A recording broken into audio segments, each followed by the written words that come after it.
Preko jedne godine benzin.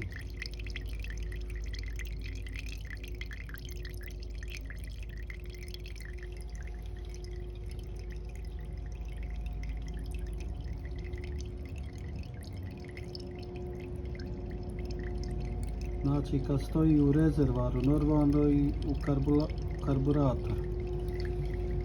Evo vidite što se desi. Žutko da je dizel. I normalno napravi čuda u karburatorima. Ja sam malo očistio.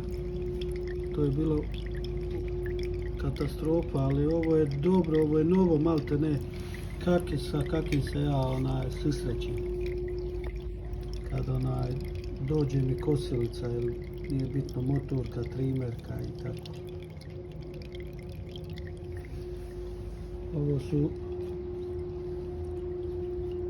Urdena, ja mislim to je talijanska ovi bio klipe kosilice.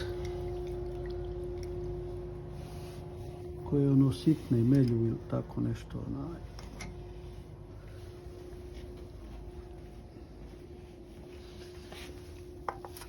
Ovaj se benzin može iskoristiti, naravno kad naspiješ čistog benzina i postanete, ajmo reći, na litar.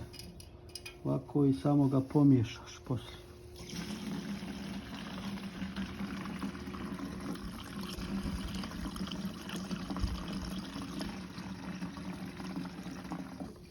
Na 5-6 litara, litar ovoga, mislim, to je on je samo malo, ima vode. Evo ovako ja imam kanister za čisti benzin i ovaj ga mijenjam.